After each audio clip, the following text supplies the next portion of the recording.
Amazing grace, how sweet the sound that saved a wretch like me.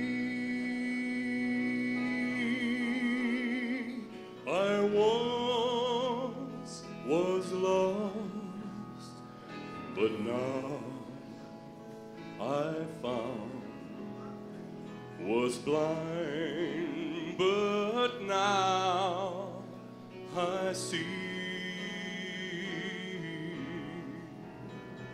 'Twas grace that taught my heart to fear, and grace my fears relieved. How precious deep that grace appeared the hour I first believed. True many than just toys and snares I'll have already come. This grace had brought me safe this far, and grace will lead me home.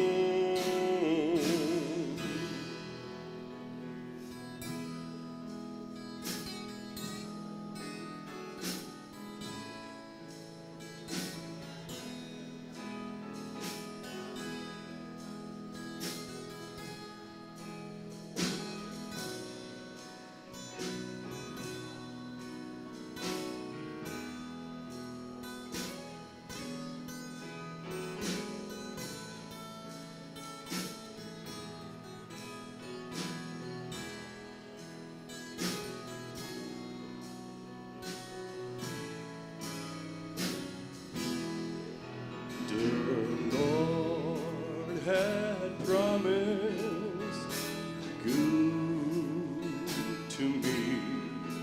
His word, my hope, secures. He will my shield and portion be, as long as life and you, as long as life and you.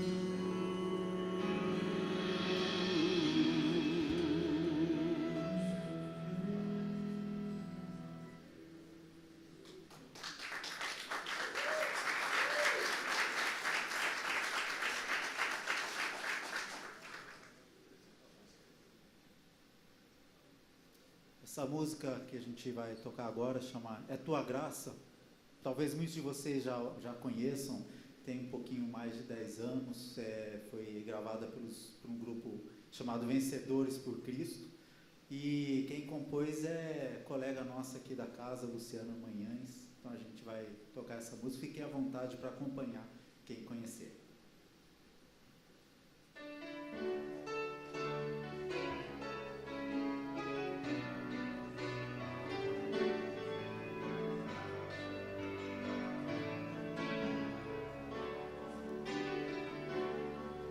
É tua graça que liberta, é tua graça que me cura, é tua graça que sustenta minha vida. Por teu sangue tenho acesso à tua graça preciosa. Te louvo, te amo, Jesus. É tua graça que liberta, É tua graça que me cura, é tua graça que sustenta minha vida. Por teu sangue tenho acesso à tua graça preciosa. Te louvo, te amo, Jesus. Tua graça é melhor que a vida. Tua graça é o que me basta. Favor imerecido do céu pra mim. É tua graça que liberta, tua graça que me cura, é tua graça que sustenta minha vida. Por teu sangue tenho acesso à tua graça preciosa. Te louvo, te amo, Jesus. Tua graça é melhor que a vida. Tua graça é o que me basta. Favor imerecido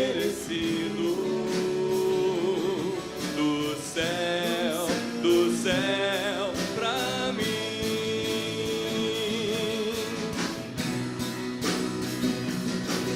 É tua graça que liberta, é tua graça que me cura, é tua graça que sustenta a minha vida.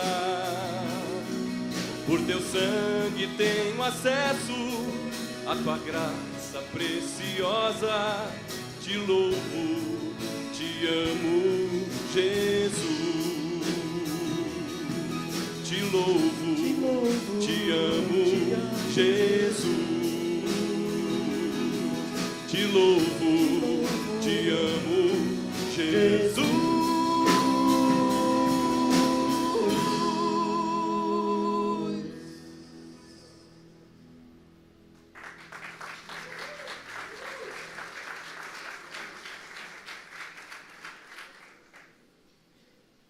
E como não podia deixar de ser, né, nessa comemoração dos 500 anos da Reforma, uma versão de Castelo Forte.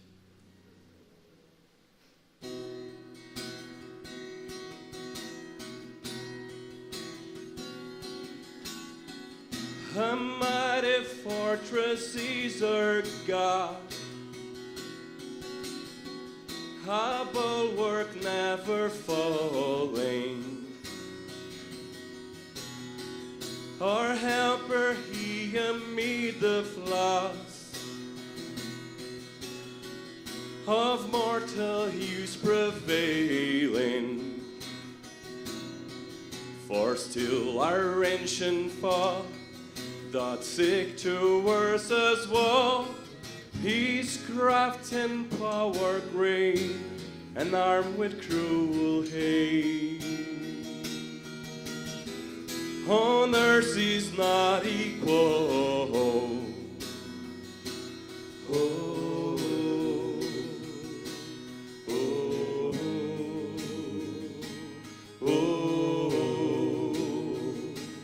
oh. Did we in our own strength confide, how striving will be losing. We're not the right man on our side, the man of God's own choosing. Dost ask who made it be? Christ Jesus, it is He. Lord, save, oh, His name, from age to age the same. And He must win the battle. Whoa, whoa,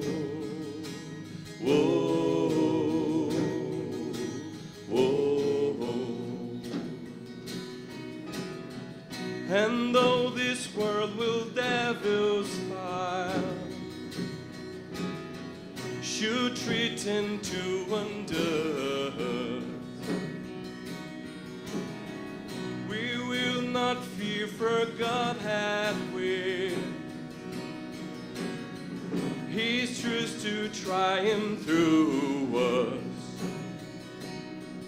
The prince of darkness screams, and will not for him. His rage we can endure, for lo, his doom is sure. One little world shall fail him.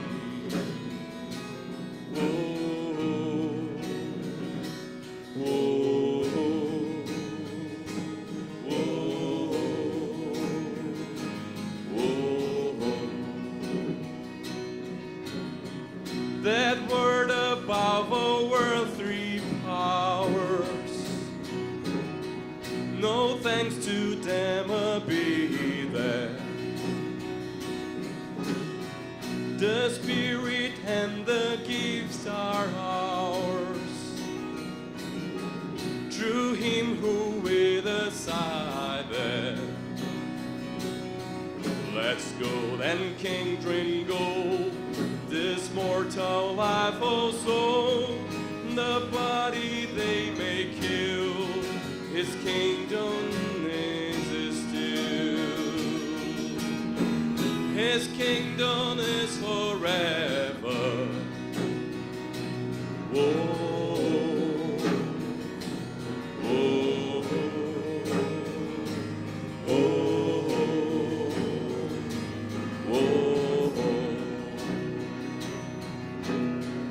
A mighty fortress is our God. His kingdom is forever. A mighty fortress is our God. His kingdom is forever. A mighty fortress is our God. His kingdom is forever. A mighty fortress is our God. His kingdom is forever.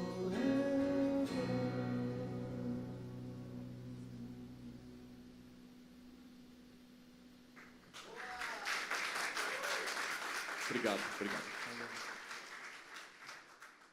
Muito me honra, nesta noite, convidar aqui o professor querido Lauri, por favor.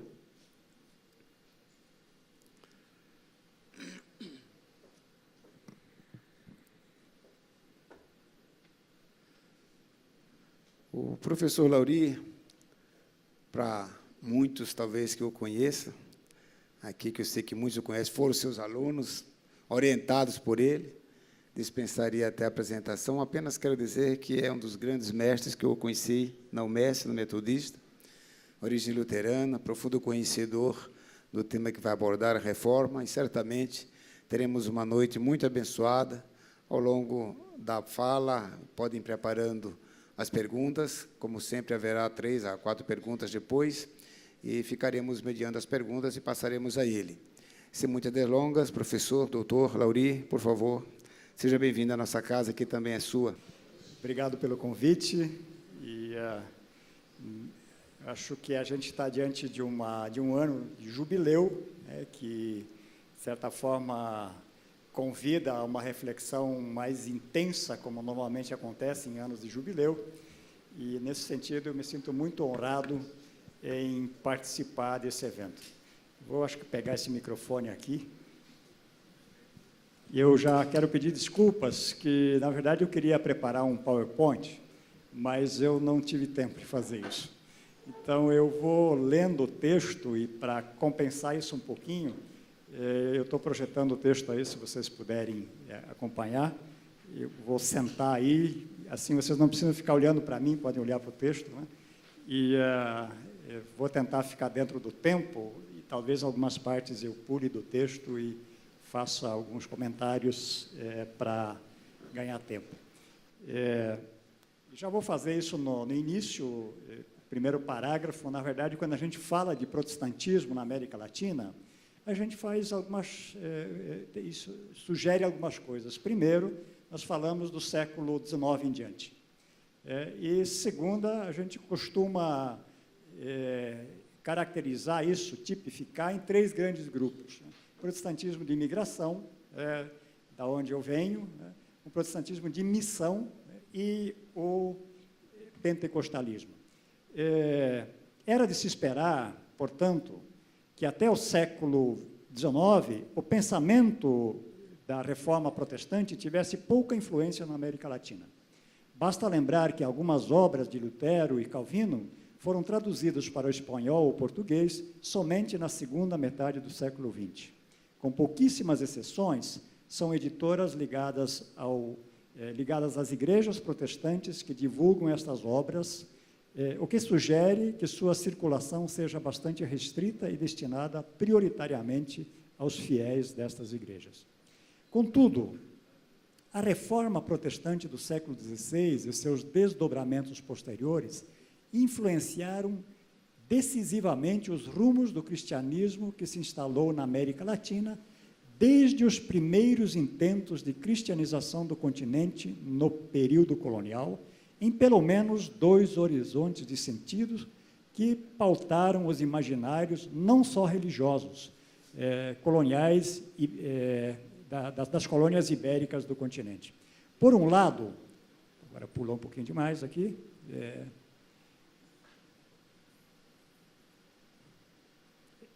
agora preciso me achar, está vendo que a coisa não funciona como eu estava pensando. 2 horizontes. Por um lado, o assim chamado Novo Mundo se mostrava aos missionários católicos romanos como um espaço privilegiado para fundar um cristianismo moralmente superior à cristandade europeia em franco processo de esfacelamento. Por outro, imaginava-se renovar a própria cristandade europeia a partir deste cristianismo colonial não contaminado, entre aspas, pelas teses fundamentais da reforma protestante. Essa conjuntura transformou principalmente as teses centrais da teologia luterana numa ameaça que requeria permanente vigilância por parte dos estrategistas da colonização e cristianização do continente. Pretendo mostrar, portanto, que o catolicismo que aqui se desenvolveu em boa medida, uma reação à reforma protestante. Por um lado, há no bojo deste catolicismo, referenciado no Concílio de Trento, ou paralelo a ele, horizontes convergentes entre o catolicismo e o protestantismo, tanto no plano teórico, quanto na fundamentação das ações práticas da propagação do cristianismo. Minha intuição parte da seguinte constatação da historiadora mexicana Alicia Mayer, que realizou ampla pesquisa sobre a repercussão da reforma protestante em alguns setores influentes do pensamento católico romano. E agora uma citação da Alicia Mayer.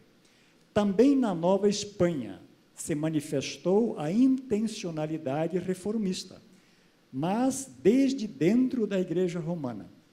Neste âmbito, se pode ver o trânsito de uma igreja missional baseada nas ideias de depuração da filosofia Christi, com o tipo de evangelização dos frades e seus métodos de organização social, e outra mais secular, sujeita às dioceses e ao controle dos bispos, conforme aos novos ditames do Concílio de Trento. Uma e outra se proclamam contrárias ao protestantismo, embora não se possa negar certas afinidades entre o cristianismo missional e o evangélico luterano em seus inícios. Portanto, se por um lado o pensamento da reforma é o grande mal a ser evitado no assim chamado Novo Continente, por outro, é possível suspeitar de certo grau de convergências e afinidades entre este catolicismo missional e o protestantismo, muito embora a prevalência das estratégias institucionais ao longo do processo, o que não favoreceu as ordens religiosas, mas sim o clero secular. Aí uma citação da Alicia Mayer. Então, a primeira questão, a reforma no espelho do catolicismo colonial hegemônico. Ao contrário do que a ideia da cristandade colonial pudesse sugerir, a reforma protestante é um tema recorrente no pensamento crioulo que se gesta na América Latina. Principalmente o nome de Lutero, mas também de outros reformadores, como Zwinglio, Melanchthon e Calvino, são constantemente lembrados pelo pensamento católico romano nas colônias ibéricas. Dito de outra maneira, em certo sentido, pelo menos no campo retórico, o catolicismo no período colonial é gestado como reação à reforma protestante, na medida em que ela é constantemente evocada como a grande ameaça para os rumos da igreja em geral e principalmente para o tipo de sociedade que se imaginava implantar nas colônias ibéricas. No que segue, aponto algumas características deste antiprotestantismo, para, num segundo momento, perguntar por possíveis convergências entre católicos e protestantes, nessa conjuntura de rupturas aparentemente intransponíveis. Segundo Alicia Meyer, durante a gestação e no desenvolvimento do catolicismo colonial, Lutero, e uma citação, se tornou presa de uma identificação simbólica que o lançou para fora dos parâmetros da história como um mito e protótipo do mal. Trata-se de uma estratégia retórica materializada em tratados teológicos, sermões, textos de cronistas, cartas pastorais, além de obras de arte barroca que, de alguma forma, remetem a expoentes da Reforma, como Lutero, Zwinglio, Melanchthon, Calvino, dentre outros. Ou seja, o foco aqui não está na atuação de protestantes na América Latina colonial, nem na propagação de livros protestantes, cuja divulgação era proibida. Também não se trata da repercussão imediata dos eventos que agitavam a Europa no século XVI. De certa forma, o protestantismo é inerente ao próprio catolicismo, que aqui se gesta como ameaça a ser evitada, como perturbador da consciência dos estrategistas da cristandade colonial. Parece estar aqui uma das raízes profundas da identificação entre catolicismo romano e cultura latino-americana, um aspecto que não será discutido aqui. De qualquer forma, parece ser possível identificar o locus social deste imaginário como próprio da hierarquia eclesiástica, da intelectualidade crioula das universidades, das estruturas de poder e de coerção, como é o Santo Ofício, ou seja, a Inquisição. No plano teológico, a condenação da heresia luterana aparece vinculada à afirmação de temas questionados pela Reforma, como o valor salvífico das boas obras, o sacrifício da missa, a prática da confissão e da penitência, o papel da tradição na interpretação da Bíblia, o sacramento de ordem, entre outras. Ou seja, defende-se insistentemente a ortodoxia teológica com foco na preservação da ordem religiosa vigente. Nesse ambiente, são muitos os supostos indícios de heresia listados em textos apologéticos, em processos da Inquisição, em denúncias e suspeitas diversas.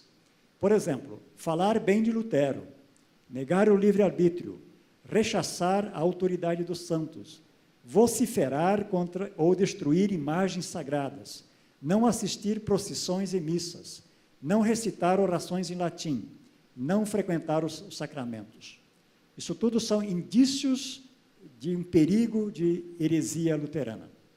Propaga-se, assim, a necessidade da constante vigilância, pois tais atitudes, constatados no cotidiano ou de alguma forma perceptíveis em textos escritos, levantam suspeita de luteranismo, mesmo quando seus protagonistas não tinham consciência desse fato. Eventualmente, ocorre que o combate às ideias dos reformadores tem o efeito contrário ao que se esperava alcançar. É o que parece ter acontecido com o frei dominicano Gregório de Castro, que foi denunciado à Inquisição por seus colegas de ordem por ser muito aficionado à doutrina do perverso Martinho Lutero. Castro tinha lido a crítica que Tomás Moros fazia à compreensão luterana dos sacramentos e, ao contrário de Moros, parecia inclinar-se favoravelmente a Lutero. Há também registros de catecismos em línguas indígenas, acusados de conterem ideias luteranas. É o caso, por exemplo, do Diálogo da Doutrina Cristã, na língua michoacã, né, do franciscano Maturino Gilberti. Outro plano retórico em que o protestantismo aparece com destaque são os discursos legitimadores da conquista. Exemplar desta ordem de discurso é o texto do franciscano Jerônimo de Mendieta, especialmente sua História Eclesiástica Indiana, escrita entre 1562 e 1592. Nela, Mendieta compara Lutero com Fernão Cortés, o conquistador do México. Considera significativo que a conquista do México e a reforma protestante tenham sido fenômenos paralelos, contemporâneos, portanto. Aqui, o conquistador do México é interpretado como um valoroso instrumento de Deus para compensar a Igreja Romana pela perda de fiéis na Europa. Em Mendieta, a guerra da conquista é glorificada como estratégia missionária e a cristianização dos índios mexicanos tem relação direta com a crise da cristandade europeia. E aqui um citado do Mendieta, que eu vou tentar traduzir assim, que eu deixei no original, deve-se aqui muito ponderar como, sem alguma dúvida, elegeu Deus assinaladamente e tomou por instrumento esse valoroso capitão Fernando Cortés, para, por seu intermédio, abrir a porta e fazer caminho aos pregadores do seu evangelho neste novo mundo, onde se restaurasse e recompensasse a Igreja Católica com conversão de muitas almas, a perda e dano grande que o maldito Lutero havia causado na mesma igreja e tempo, na antiga cristandade, de sorte que o que por uma parte se perdia, se cobrasse por outra. No combate ao perigo luterano, Cortés, ocasionalmente, também é apresentado como um aliado estratégico de Inácio de Loyola. Exemplar para esta linha de interpretação é a obra do jesuíta mexicano Francisco de Florência. Enquanto Loyola conquista almas para a Igreja através do combate à idolatria, à impiedade e à heresia, o conquistador do México, como um novo Moisés, ganha territórios e súditos para a coroa espanhola. A obra de Florência agrega um novo foco de ameaças provenientes da Europa da Reforma. É a penetração do luteranismo através da ação de piratas, principalmente holandeses, com seus temidos saques amplamente documentados ao longo de todo o século XVII. A essas alturas, o luteranismo já não se refere necessariamente à teologia ou a algum reformador. A heresia luterana equivale a uma metáfora do mal, aplicada indistintamente a qualquer indício de divergência teológica ou de questionamento da ordem vigente. Ela pode ser aplicada tanto a protestantes como a judeus, a idólatras e a pecadores em geral. Finalmente, ela também se aplica aos dissidentes políticos. É o que se pode mostrar exemplarmente com a referência a um dos principais líderes da luta pela independência do México, Miguel Hidalgo. Inicialmente, suas críticas à escolástica o tornariam suspeito diante da hierarquia eclesiástica, da universidade e do Santo Ofício. Quando Hidalgo abandonou a igreja para liderar o movimento de independência, foi perseguido e condenado à morte como cismático e herege. Na trajetória de Hidalgo é possível identificar um novo deslocamento na retórica de combate à heresia. Ela se desloca da controvérsia teológica para a filosófica. Contudo, na visão da hierarquia religiosa, Lutero estava na raiz de todo este desenvolvimento. Segundo o alto clero do início do século XIX, e aí de novo uma citação, era necessário lutar destemidamente contra a crescente secularização e as ideias antirreligiosas e francamente antieclesiásticas. E Lutero era considerado o homem que, com seus postulados, havia originado tudo isto num pesadelo. Isso, então, para pensar essa parte do cristianismo, do espelho no cristianismo oficial católico, e que a gente poderia desdobrar e assim por diante, mas eu acho que já deu para dar uma amostra. Agora, o outro lado, ecos da Reforma Protestante no projeto de Bartolomé de Las Casas. Agora eu vou tentar buscar algumas convergências. Quando Lutero divulgou suas teses em 1517, Las Casas já estava empenhado em denunciar as conquistas da ocupação espanhola no Caribe. Sua detalhada descrição das condições em que homens, mulheres e crianças eram forçadas a extrair ouro das minas e carregá-lo até 150 léguas de distância, sem alimentação adequada, sem lugares de repouso, em deslocamentos forçados que separavam filhos dos pais e mulheres de seus maridos, impressiona pela brutalidade e desumanidade no trato com as vítimas indígenas da conquista. Já então, Las Casas apresenta uma série de remédios com reivindicações que iriam pautar toda a sua atuação profética em defesa dos indígenas. Não irei discutir aqui a abrangência da atuação de Las Casas, nem repercutir o debate que sua atuação suscita. Associam-me àqueles como Henrique Dúcio, que consideram Las Casas o principal representante do máximo de consciência crítica mundial possível, cujo pensamento revela uma teoria de pretensão universal de verdade, que obriga a levar a sério os direitos e os deveres do outro. Penso ser esta a razão que torna sua atuação absolutamente irrelevante até em nossos dias.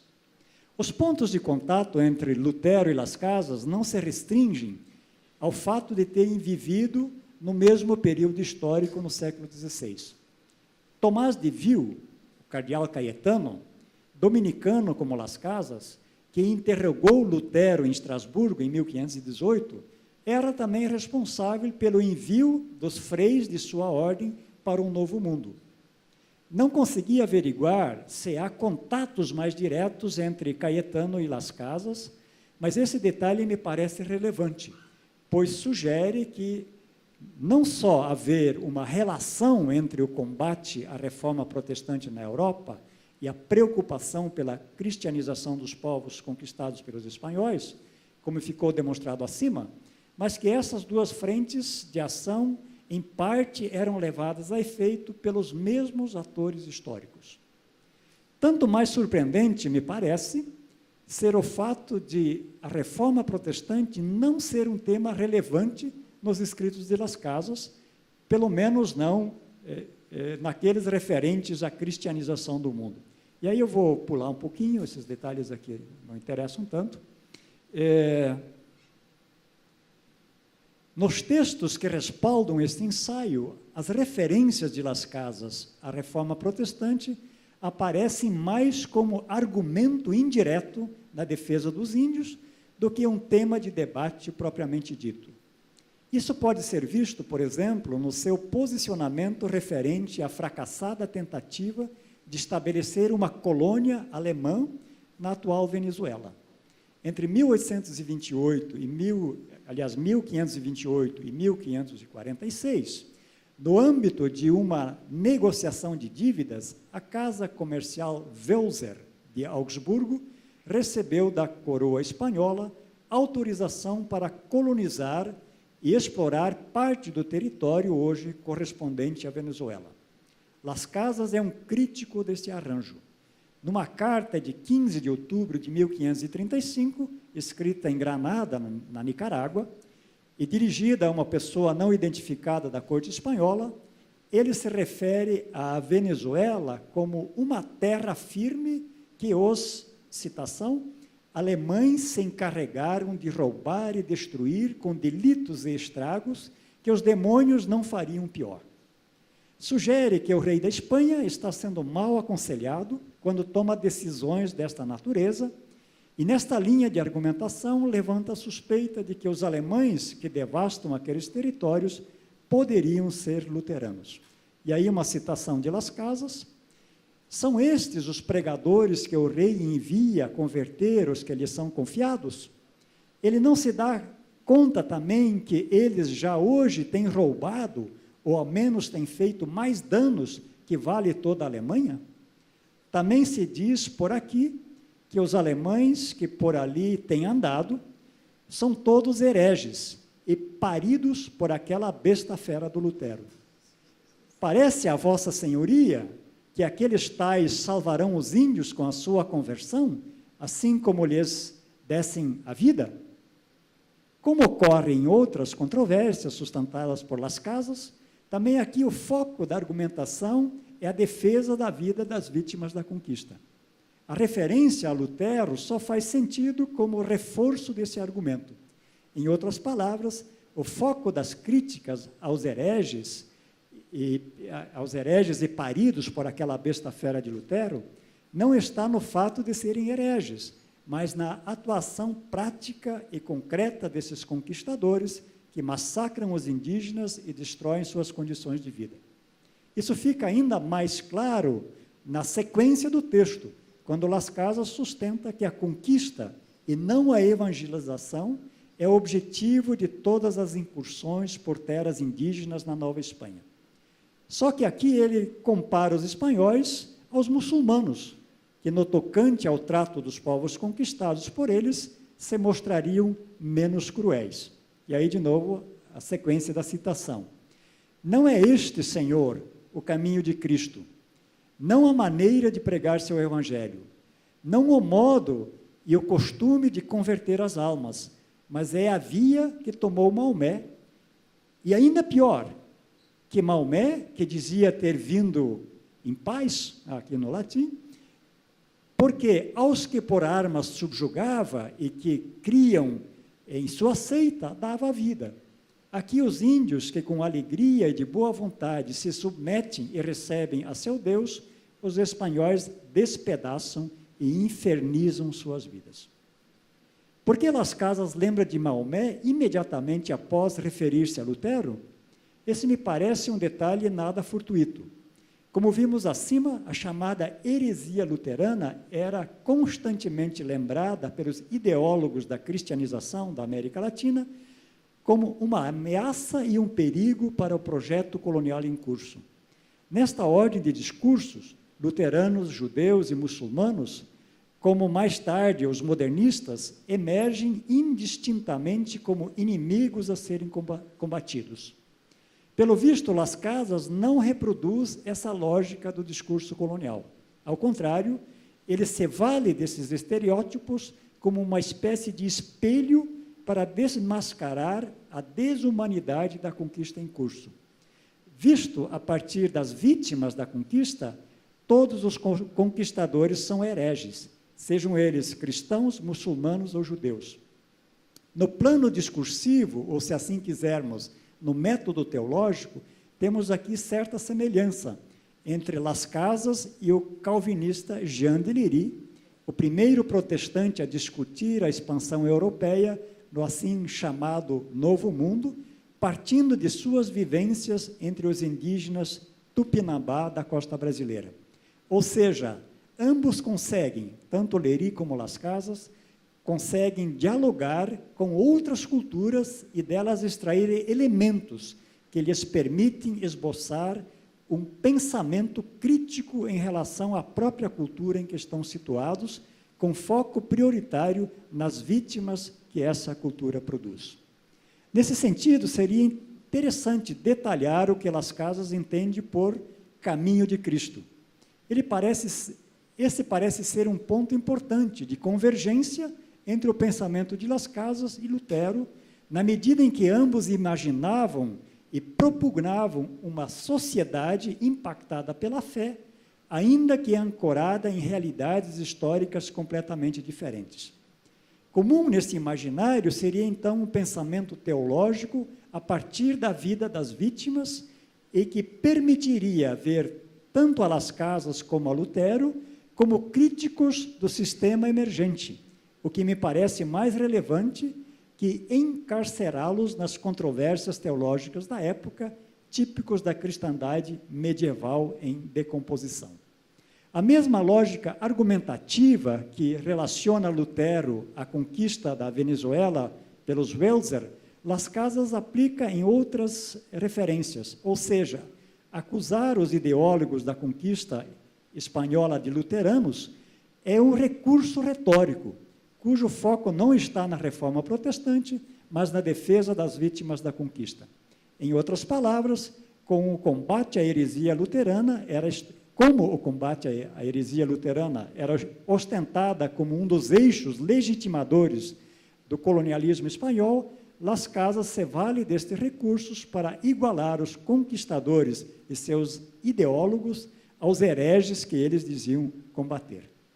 Nesse sentido, é esclarecedor que Juan Ginés de Sepúlveda, o grande ideólogo da conquista espanhola, construa sua defesa da guerra como método legítimo para cristianizar a América Latina espanhola em diálogo com o suposto Leopoldo, um alemão, e aí a citação do Sepúlveda, um tanto contagiado dos erros luteranos. O primeiro argumento que Sepúlveda põe na boca de Leopoldo poderia ser literalmente copiado de um texto de Lutero. E aí a citação do Sepúlveda: não há razão que baste para convencer-me de que a guerra seja lícita, muito menos entre cristãos. Esse é o Leopoldo falando para o Sepúlveda. Como sabemos, Lutero é taxativo contra a legitimação religiosa de qualquer guerra. Basta lembrar que este é um argumento central em seus textos relativos à guerra contra os turcos. E aí a citação curtinha de Lutero: cristãos não devem guerrear. Ao que parece, Sepúlveda, ao colocar esta afirmação na boca do suposto luterano Leopoldo, sugere que aqueles que se opõem à guerra contra os índios agem como luteranos. E, de fato, há um ponto de convergência entre o pensamento de Las Casas e Lutero no que concerne ao debate sobre a possibilidade de uma guerra ser considerada justa. Ambos concordam que só a guerra de resistência pode ter alguma legitimidade.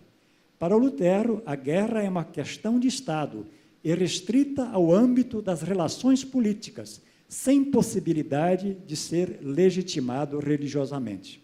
E aqui um citado de Lutero, em relação à guerra contra os otomanos: se um estandarte do imperador ou de algum príncipe se achar no campo de batalha, então cada um ande destemido e alegre ao seu lado por lhe ter prestado juramento.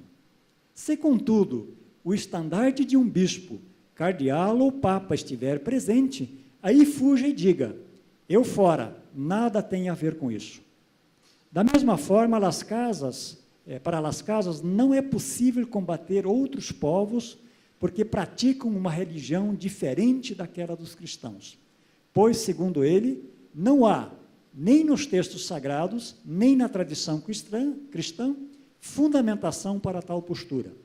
O mesmo vale para a organização política e social dos diferentes povos. E aqui uma citação do Las Casas: quaisquer nações ou povos, por infiéis que sejam, possuidores de terras e reinos independentes, que habitam desde o princípio, são povos livres, que não reconhecem fora de si nenhum superior, exceto os seus próprios. E este superior, ou superiores, têm a mesma e plena potestade e os mesmos direitos de príncipe supremo em seus reinos, que os que agora possui o imperador em seu império. Por questões conjunturais da época, o pensamento de Lutero está centrado na nítida distinção entre a esfera civil e religiosa, quando trata de possíveis conflitos entre nações diferentes. Em Las Casas, a defesa da vida das vítimas de uma guerra injusta ocupa o foco da argumentação. Mas o que pretendo ressaltar aqui é, mais uma vez, um aspecto comum entre eles. Quer me parecer que, em comum a ambos, há um princípio de autodeterminação dos povos, Ou seja, diferenças culturais e religiosas não justificam a agressão de um povo sobre o outro, pois todas as nações devem ser respeitadas em suas diferenças, com seus respectivos poderes instituídos, sem relações de hierarquia que classifiquem as nações como superiores e inferiores. Os indícios acima listados parecem ser suficientes para apontar vários pontos convergentes entre Lutero e Las Casas. Para finalizar, gostaria de apontar mais uma questão que me parece crucial. Uma característica central das controvérsias religiosas dos séculos XVI e XVII é a disputa hermenêutica em torno dos textos sagrados e da correta interpretação da tradição. Isso porque estamos em um tempo em que a religião funciona como norma externa e universal que fundamenta a visão de mundo e das sociedades da época. Os tempos modernos dispensam essa disputa, na medida em que a modernidade ocidental logrou impor sua visão particular de mundo como critério universal absoluto, o que concretamente redunda na subordinação e desqualificação, senão no aniquilamento de tudo e de todos que não se enquadram nos critérios da racionalidade eurocêntrica. Quer-me parecer que tanto Lutero como Las Casas percebem o potencial predatório deste processo emergente, na medida em que subordinam a economia e a política à preservação concreta e cotidiana da vida. O combate de Lutero à usura e suas críticas ao mercantilismo emergente parecem apontar nesta direção. A perversidade inerente à formação de preços pela lei da oferta e da procura lhe é perfeitamente familiar.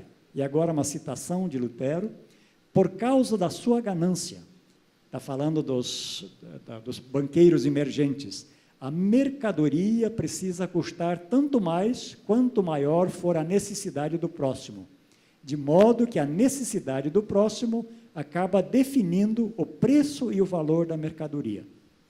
Mas Lutero não se atém a esta constatação e não trata da ganância como uma questão de moral individual. Ele vislumbra claramente o caráter sistêmico e universal das práticas que critica e cujos mecanismos têm a capacidade de mostrar o mal como se fosse um bem e de mascarar a injustiça para se apresentar como uma prática da justiça. E aí, de novo, uma citação de Lutero: em primeiro lugar, é preciso saber que, em nossos dias, a ganância e a usura não apenas se instalam imensamente em todo o mundo, mas que alguns também se atrevem a descobrir alguns subterfúgios, sob os quais podem praticar livremente sua maldade sob o manto da justiça. Da mesma forma, a denúncia da ganância como um verdadeiro motor da conquista espanhola perpassa toda a obra de Las Casas. Semelhante a Lutero, Las Casas percebe claramente o caráter sacrificial e idolátrico do sistema de ganância e usura que se instalou em todo o mundo, e da mesma forma, como denunciado por Lutero na Alemanha, na conquista ibérica se exigem sacrifícios humanos a uma deusa chamada cobiça. É o que Las Casas diz quando denuncia, e aí uma citação de Las Casas, que os espanhóis, em cada ano dos que estão nas Índias, depois de entrarem em cada província, sacrificam mais a sua deusa amada e adorada, a cobiça, do que os índios sacrificam a seus deuses durante 100 anos em todas as Índias. Teríamos, assim, um princípio comum entre Lutero e Las Casas, embora eles se encontrassem em trincheiras confessionais opostas e atuem em contextos culturais e geográficos distintos. A defesa da vida das vítimas do novo sistema mundial emergente no século XVI, como norma para julgar os poderes que fundamentam e dão sentido a esse sistema. Se essa tese se sustentar, chegaremos a um critério hermenêutico, atual e verdadeiramente ecumênico, a partir do qual se pode interpelar todo e qualquer sistema moderno atual. Isto equivale a dizer que o poder de Deus não se manifesta na lógica e nos êxitos dos sistemas de poder, mas no grito das vítimas que qualquer sistema produz. Penso que chegamos, assim, a uma questão crucial e de grande atualidade: a relação com o clamor dos excluídos, com a falta da justiça, com a ausência de condições de vida digna, é que revela a verdade de qualquer projeto de sociedade. Teríamos, assim, um critério universal para julgar qualquer proposição teológica com pretensões de verdade universal. A aplicação deste critério, aparentemente, levou a resultados distintos, nos contextos e nas respectivas realidades em que ambos os teólogos atuavam. Las Casas, aparentemente, acreditava em algo como uma confederação cristã de livre adesão, em que o cristianismo seduziria os indígenas pelo bom exemplo, pela prática da justiça, pelo respeito às formas de governo indígena e suas autoridades constituídas. Imaginava a convivência pacífica entre indígenas e agricultores espanhóis que se sustentariam pelo próprio trabalho e não pela exploração predatória de riquezas naturais que, por direito natural, pertenciam aos povos locais. Parece que em Lutero é possível constatar um maior realismo político, fundamentado na convicção de que todo projeto de sociedade é necessariamente limitado e imperfeito, o que não o impedia de criticar de forma contundente os poderosos e as autoridades de sua época. O realismo político de Lutero e sua atuação a partir do centro do poder mundial emergente, e não a partir de suas margens como Lutero, talvez ajude a entender sua postura, por exemplo, em relação à Guerra Camponesa de 1525. Vale lembrar que Lutero considerou justas e legítimas as reivindicações dos camponeses em seus aspectos sociais, embora condenasse de maneira intransigente a forma pela qual eles propunham colocá-los em prática. Por fim, me parece comum a Las Casas de Lutero a frustração em relação às mudanças sociais que ambos imaginavam. Em um dos seus últimos textos, Las Casas, pouco antes de morrer, dirigia-se ao Papa Pio V, em 1566, para suplicar humildemente por uma mudança nos cânones da Igreja para mandar os bispos que, citação, tenham cuidado dos pobres cativos, homens aflitos e viúvas, até derramar seu sangue por eles, segundo são obrigados por lei natural e divina. O mesmo documento denuncia, mais uma citação, grandíssimo escândalo e não menos detrimento de nossa santíssima religião cristã é o fato de, naquela nova plantação, bispos, frades e clérigos enriquecerem magnificamente, permanecendo seus súditos recém-convertidos em tão grande e incrível pobreza que muitos, por tirania, fome, sede e trabalho excessivo, morrem miseravelmente a cada dia. Las Casas interpela ao Papa para que declare aos tais ministros que são obrigados por lei natural e divina a restituir todo o ouro, prata e pedras preciosas que adquiriram, porque tiraram de homens que padeciam extrema necessidade. Igualmente, é conhecida a frustração de Lutero, principalmente com os rumos da sociedade alemã após a Reforma, como se pode verificar exemplarmente nesta passagem. E aí uma citação: até agora cometi a loucura de esperar dos homens algo que não reações humanas. Pensei que poderiam se conduzir segundo o Evangelho. O resultado nos mostra que, fazendo pouco do Evangelho, querem ser coagidos pela espada e pelas leis. Isso, então, na questão de tentar comparar. Eu não sei quanto tempo eu teria ainda, eu posso parar aqui, resumir rapidamente, resumir um pouco. Eu tenho um terceiro ponto aqui, que eu queria agora, até uma homenagem à casa em que a gente se encontra aqui, pensar um pouco a presença dos holandeses no Nordeste. E que eu penso que a gente pode aprender muito dessa inserção. Por um lado, pelo tipo de protestantismo que se instituiu, e principalmente em relação à causa indígena, uma política indigenista completamente distinta daquela do catolicismo romano, mas por uma outra questão extremamente relevante, no meu modo de entender, que é a discussão teológica feita por indígenas.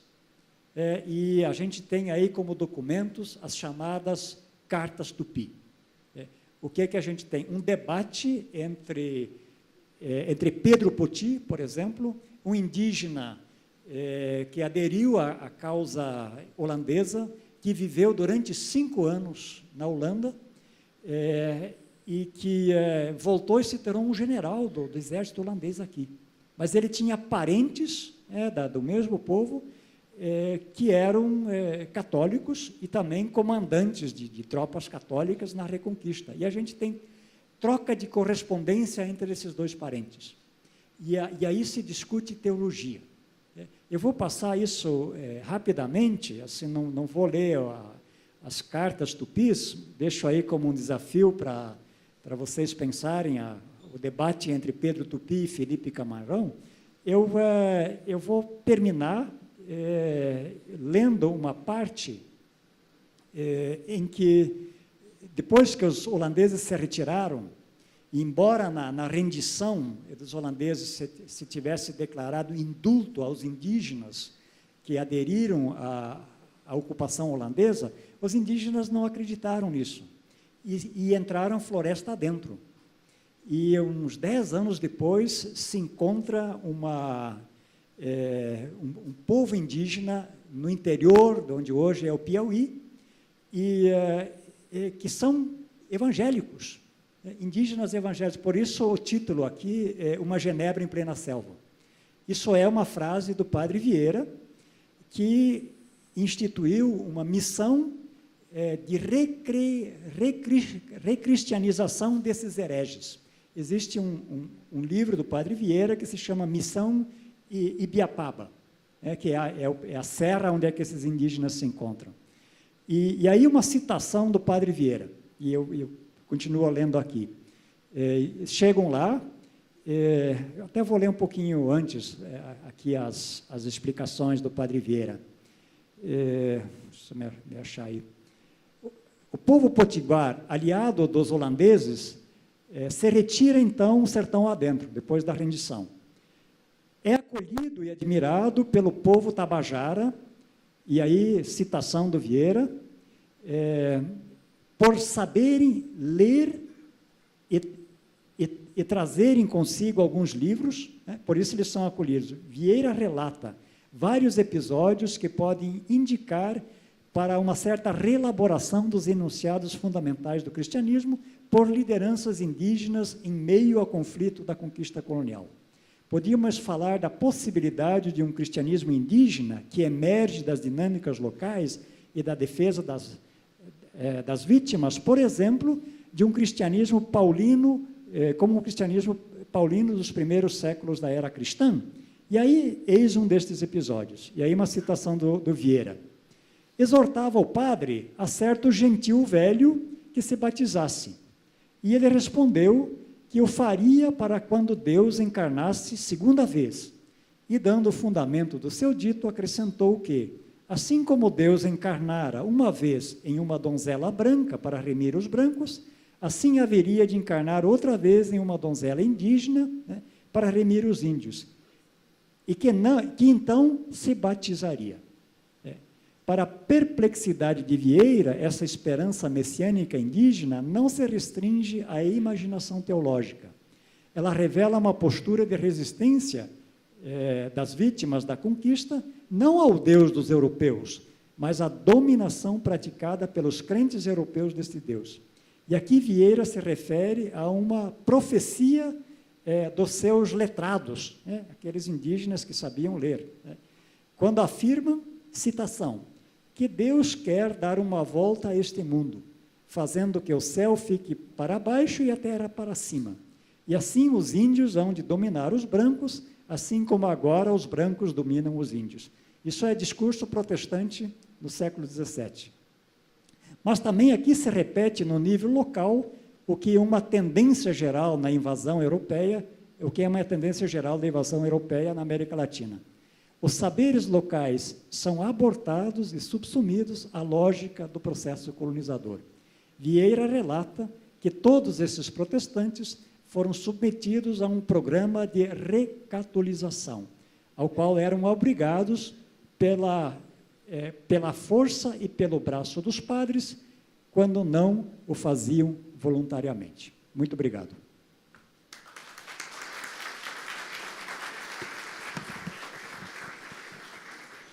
Muito bem. Os que chegaram um pouco depois. Tá? Os que chegaram um pouco depois, nós lembramos que acabamos de ouvir o professor Dr. Lauri, da Universidade Metodista, doutor em Teologia pela Universidade de Heidelberg. E nós vamos também fazer como segunda, terça e quarta, algumas perguntas para que ele possa responder. Eu já estou podendo mais satisfeito, porque fui reconhecido aqui como um potiguar letrado que entrou nos sertões, então já estou satisfeito da minha parte. Primeira pergunta, por favor, os alunos estão com o microfone, identifique-se para que... Aqui, por favor, o Vinícius, depois aqui à frente. Num dado momento, professor, da leitura do texto, o senhor citou um posicionamento de Lutero dizendo que ele era contra as guerras e em todos os sentidos, né? A minha pergunta é bem simples. Eu queria saber como nós podemos conciliar esse posicionamento de Lutero, segundo alguns livros do Velho Testamento, Crônicas, Reis, até o próprio livro de Josué, mostrando que a nação escolhida por Deus, ela foi forjada e mantida através da guerra. E a gente vê também que Paulo, aos Efésios, ele vai até fazer uma analogia dessa guerra humana com a guerra espiritual. Aí a gente entende tão inspirado que foi esse contexto, ele traz até para o lado espiritual. Então, eu queria saber se é um posicionamento de Lutero mais pessoal ou se a gente pode trazer posicionamento teológico também. Essa é a minha pergunta. Obrigado, Vinícius, pela pergunta.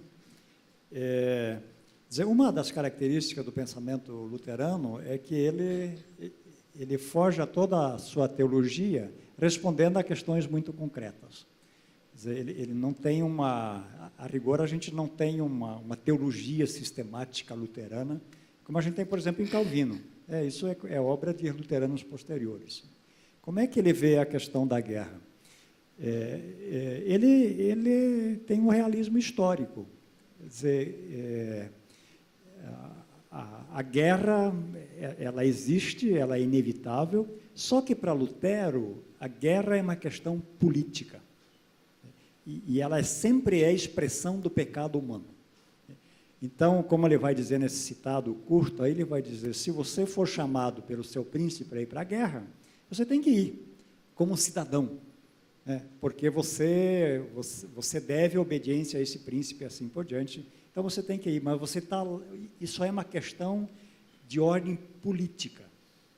Você, como cidadão, pode fazer sua oração e assim por diante, mas não aí que está a questão, não é possível legitimar uma guerra religiosamente. Aí o foco dele é a briga com as cruzadas. E ele no texto ele discute longamente as cruzadas e as barbaridades que se fez em nome de Cristo. E que na verdade é para conquistar territórios, saquear e assim por diante. Então ele distingue entre o poder espiritual e o poder civil. Guerras e toda essa questão, isso deve ser decidido no campo da política. Isso é pecado. Agora ele vai dizer, o príncipe, ele precisa defender os seus súditos, isso é necessário através da guerra. Agora, ele, de fato, não concebe uma guerra de ataque. Para Lutero, a única guerra possível é uma guerra de defesa, uma guerra defensiva. É a mesma coisa que o Las Casas vai dizer. Aí, por trás disso, está toda a discussão da guerra justa, que vem lá com Agostinho, que está em Tomás de Aquino, e assim por diante. Você tem critérios elaborados para quando uma guerra seria justa ou não. E uma das questões básicas ali é dizer, a guerra ela é sempre defensiva, ela deve ser uma última forma de evitar um mal maior, que se ela não fosse feita, o estrago seria maior. Então, ela deve ser curta, decisiva e assim por diante. Lutero dá um passo adiante e vai dizer, mas isso é questão da política. Isso tem que se discutir no campo da política. E aí a questão dele, ele diz, e literalmente, o que ele diz? Se numa dessas batalhas ele está discutindo a iminência da invasão dos otomanos, que já tinham chegado à Áustria, eles poderiam entrar na Alemanha. E esses textos, são 2 textos dele, foram encomendados para incentivar o povo alemão a ir para a guerra. E ele vai dizer, olha, é uma questão política. E você vai porque o príncipe te convoca. Agora, se tiver um estandarte lá dizendo que isso é uma guerra santa, que isso é uma guerra feita em nome de Deus, você pode desertar. Isso está muito claro em Lutero. Como isso se vê na Bíblia, aí você tem, isso está na discussão de Lutero, de Sepúlveda com o Las Casas. E o Sepúlveda justamente levanta essa questão. Ele vai dizer, olha, o Antigo Testamento está cheio de guerras. E é um debate de gente grande, assim. E o Las Casas defende uma tese, ele vai dizer, olha bem para essas guerras. Isso são povos que defendem uma terra que já lhes tinha sido dado por Deus. É a reconquista da terra da promessa. Eles vão lá ocupar uma terra que lhes pertence de direito desde que Deus doou isso para Abraão. Não tem na Bíblia nenhuma guerra que Deus ordena uma guerra porque o povo acredita num outro Deus. Esse é o argumento de Las Casas. Meu nome é Adriano, eu quero parabenizar o professor pelo excelente ensaio apresentado. Eu pude pontuar algumas coisas aqui de retórica estrutural, a defesa das vidas, de Lutero, o senhor me corrija se eu estiver equivocado, e também a imperfeição política que Lutero está apresentando. Então, a minha dúvida é se é possível, claro que anacronicamente falando, mas um diálogo no sentido de que se Lutero não concorda com as guerras, e ele também não desconsidera a ordenança dessa militância indo para a guerra, se Lutero, nos dias de hoje, era possível fazer um diálogo entre Lutero, Maquiavel e Thomas Hobbes, no sentido de que, no sentido do Estado, o homem é mau e, nesse sentido, o Estado deve intervir. Eu gostaria de saber se é possível, claro que é anacrônico, mas essa interface. Obrigado, Adriano. Lutero conhecia Maquiavel. Ele faz referências àquele italiano que para ele é a corporificação do diabo. Ele conhece os textos do Maquiavel e efetivamente não concorda com isso, no sentido de dizer o quê? Qual é o tema de Maquiavel? Como é que eu chego ao poder e permaneço nele? Sem nenhum vetor moral e nada. É objetivo, claro e puro. Para Lutero, é justamente o contrário. Para ele, toda autoridade instituída, ela vem de Deus, e toda ação dessa autoridade não é para se manter no poder, porque isso vem de Deus. Mas Deus instituiu as autoridades para evitar que o mal tome conta do mundo. Para isso existe autoridade. Então, o príncipe ele vai para a guerra para defender seus súditos, em última instância, até para morrer por eles. Isso é a ideia de autoridade de Lutero. Então, não existe, nesse sentido, possibilidade de convergência entre Maquiavel e Lutero. Eu acho que em Thomas Hobbes a gente já está num outro período, Mas, em tese, veja o que o Hobbes vai dizer. Já que a religião não é mais capaz de instituir sociedade, porque as igrejas estão brigando entre si, quem vai fazer esse papel? O Estado. Quer dizer, a rigor, o Estado tem que fazer aquilo que, historicamente, Deus fazia através das igrejas. Eu acho que você tem também um ponto convergente, que é esse pessimismo antropológico. O Hobbes vai dizer... Homo lupus homini, o homem é o lobo do homem, o ser humano O Lutero ele é conhecido por esse pessimismo antropológico. e que é, por exemplo, bem interessante o debate dele com Erasmo de Roterdã. Erasmo de Roterdã, ele defende o livre-arbítrio, o ser humano instruído é capaz de decidir entre o bem e o mal, né? O Lutero vai dizer, o ser humano, se ele não se pergunta qual é o espírito que o domina, a serviço de que espírito ele se coloca, o ser humano é algo perigoso. Por isso a discussão, o Erasmo defende a autonomia da razão humana, e o Lutero vai dizer, olha, a razão humana é como um cavalo. A gente tem que perguntar quem é o cavaleiro que está montado nele. Isso, para Lutero, os cristãos são as pessoas que a razão é dominada pelo amor. Então, uma razão a serviço do amor, para ele, é o maior dom de Deus. Agora, uma razão autônoma, para Lutero, é a suprema prostituta. Então, o ser humano se tornando autônomo, ele é perigoso. Aliás, acho que é um tema atual. Pergunta se tudo que a gente pode fazer, a gente realmente deve fazer. É antiga essa discussão. Vamos agradecer ao professor Laury pela sua brilhante fala, grande contribuição para a nossa Semana Teológica. Vamos saudá-lo com palmas e vamos ao nosso intervalo.